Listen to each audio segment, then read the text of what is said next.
Hello guys, ngayon po ay magluluto tayo ng chicken with ketchup.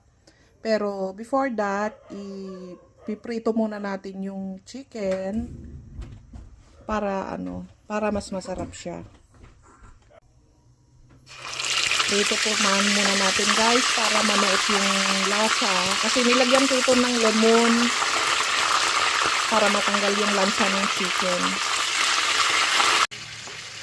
Habang nagpiprito ako guys, nagchop na rin ako ng sibuyas at saka bawang para panglagay natin mamaya.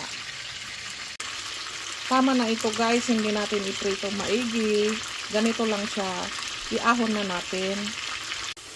Next batch po, pag naluto na yan, i-start natin yung pagsusute.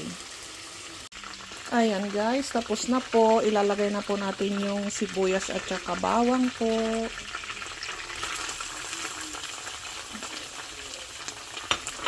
I-brown natin siya para lumabas yung aroma. Yung pinagprituhan ko guys, tinanggalan ko lang ng mantika, tapos yun din ang pagsusutay natin ng sibuyas at saka bawang.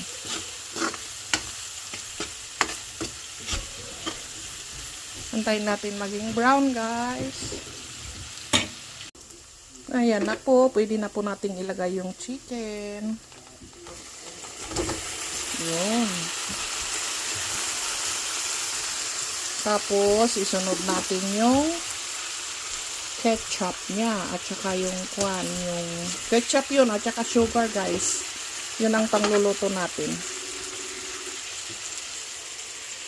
Ayan.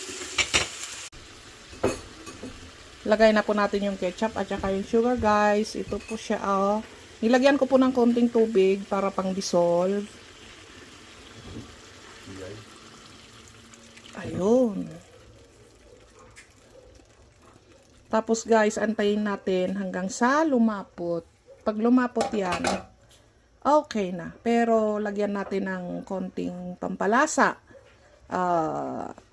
Bechin siguro at saka paminta. Yun ang ilalagay natin. Ayan na po guys. Nilagyan ko ng konting paminta. Pakuluan po natin hanggang sa maging lumapot yung sarsa niya. Takpan po natin para maluto. Ayun. Ayun guys. Check natin. Wow! Pwede na ito.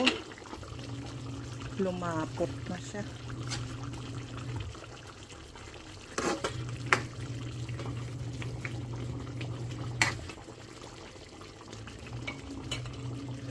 Pwede na guys. Kain na tayo. Kain na, kain na.